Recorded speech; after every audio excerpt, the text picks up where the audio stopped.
In February 1943, the German High Command believed the impossible had finally happened. The Sixth Army was gone. Stalingrad, once a symbol of Hitler's will, had become a graveyard of frostbitten corpses and shattered illusions. Over 300,000 German and Axis soldiers were dead, captured, or missing. But in Berlin, the generals told themselves one thing: the Red Army must be exhausted. They needed to believe it. Because if the Soviets were finished, then Stalingrad was a tragedy. But if the Soviets were still advancing, then Stalingrad was a turning point Germany could never recover from. And within days, terrifying reports began to arrive. Not rumors, not exaggerations, cold, methodical operational summaries. The Red Army was not stopping. This is not a pause. This is momentum. Inside the Wolf's Lair and in command rooms across the Eastern Front, German generals gathered around maps marked with red arrows. Those arrows were supposed to slow. Instead, they multiplied. Field Marshal Erich von Manstein, one of Germany's most brilliant commanders, initially believed the Soviets had overextended themselves. He expected a brief lull, a moment to regroup and counterattack. But intelligence officers kept returning with the same message. Soviet tank formations were still advancing. Soviet infantry divisions were still attacking. New armies were appearing where none were expected. One officer reportedly muttered during a briefing, "They are behaving as if they have endless reserves." That statement froze the room. Because Germany knew how much the Soviets had lost. Millions dead.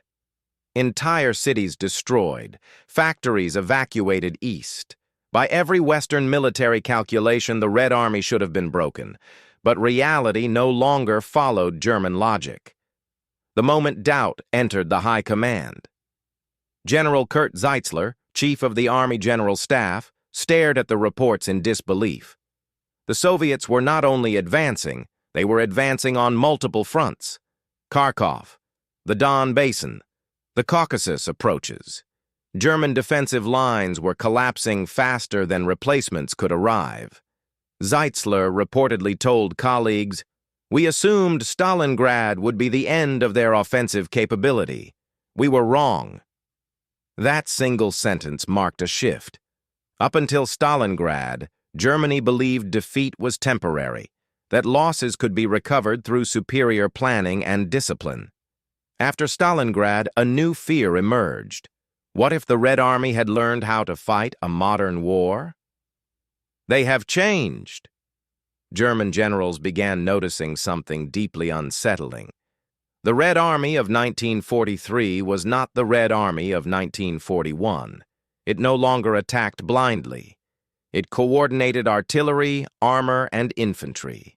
It masked offensives with deception. It rotated exhausted units instead of wasting them. One German Corps commander wrote in his diary, "The Russians no longer throw men away as before. They advance with patience and with purpose." That terrified the German command more than sheer numbers, because Germany had built its entire Eastern strategy on one assumption, that Soviet incompetence would compensate for Soviet manpower. Now that assumption was gone. Operational meetings. Turn grim. Inside operational briefings, optimism vanished.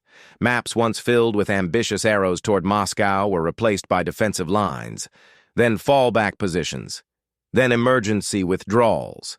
A senior officer reportedly asked during one meeting, "Where do we stop them?" No one answered. Because the answer was becoming clear. They didn't know if they could. Manstein proposed mobile defense, trading space for time. Others argued for shorter fronts. Some quietly acknowledged what had once been unthinkable. Germany might lose the war in the East, not in one collapse, but through relentless pressure, Hitler's denial versus military reality. Adolf Hitler refused to accept the implications. To him, Stalingrad was betrayal, not strategy. He blamed generals, weather, and fate, anything but his own decisions. When briefed on Soviet advances, he reportedly exploded. "They are finished. This is the last gasp." But the generals knew better. They were watching German divisions disintegrate faster than they could be rebuilt. One officer later recalled, "The Führer spoke of final victories. We spoke of how to avoid annihilation." That gap between political fantasy and military reality grew wider every week. The psychological shift. Perhaps the most devastating change wasn't strategic. It was psychological. Before Stalingrad, German officers spoke of when victory would come. After Stalingrad, they spoke of how long they could hold. A staff officer wrote, "For the first time, we were planning the war not to win it, but to survive it." Morale didn't collapse overnight, but confidence did. Every Soviet advance reinforced the same realization. This enemy would not collapse. This enemy would not quit. This enemy had absorbed unimaginable losses and kept coming. The unspoken truth. By mid-1943, many German generals privately accepted something they could never say publicly. The Red Army had seized the initiative and would never give it back. Germany could still win battles. It could still launch counteroffensives, but the strategic tide had turned. One general summed it up quietly. "After Stalingrad, we were no longer fighting for victory. We were fighting against inevitability." Why this moment changed. History. Stalingrad was not just a defeat. It was the moment Germany realized the war in the East had become unwinnable, not because of one battle, but because the enemy they faced had transformed. The Red Army was no longer retreating, no longer collapsing, no longer learning how to survive. It was learning how to conquer. And German generals, men who had once marched confidently into the Soviet Union, now watched the maps with a single, haunting question in their minds. How far west will they go? What unsettled German generals most was not just that the Red Army was advancing. It was how calmly it was doing so. There was no reckless charge, no desperate gamble, no sign of exhaustion. Instead, Soviet advances came in waves, methodical, synchronized, and relentless. German intelligence officers reported something chilling. Soviet supply lines were holding.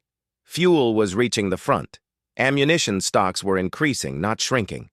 Fresh divisions, fully equipped, were appearing where intelligence had predicted emptiness. One senior intelligence analyst reportedly said during a closed briefing, "This is no longer an enemy reacting to us. This is an enemy executing a long-term plan." That sentence landed like a hammer, because Germany had built its Eastern campaign on rapid decision-making, shock, and collapse. But now, Germany was the one reacting. For years, German generals believed their operational superiority could compensate for material inferiority. Blitzkrieg had worked in Poland. It had worked in France. It had nearly worked in 1941. But after Stalingrad, the illusion shattered. The Red Army had absorbed Blitzkrieg and learned from it.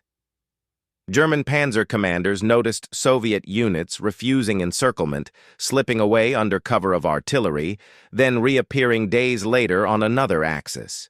A tank officer wrote home, "We strike them hard, and they bend, but they do not break. They reform and return stronger."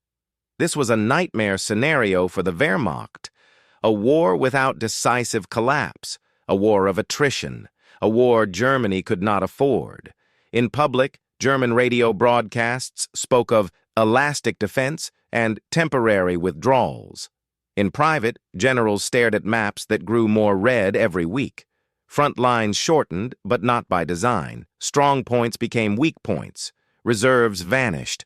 One operational planner reportedly said, "We are no longer choosing where to fight. We are choosing where not to be destroyed." That was the moment when many senior officers understood something grim.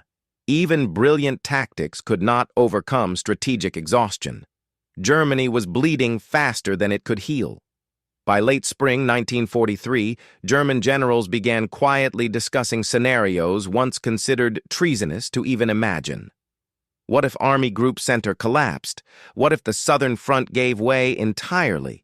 What if the Soviets reached the Dnieper before defenses were prepared? These were not hypothetical fears. They were operational possibilities. One senior officer wrote in his private notes, "If the Russians break through again this summer, the war in the East may be lost in a single season." That fear hung over every planning meeting. Every decision now carried existential weight. As Soviet pressure increased, the divide between Hitler and his generals became unbridgeable. Hitler demanded no retreats, no withdrawals, no admissions of weakness.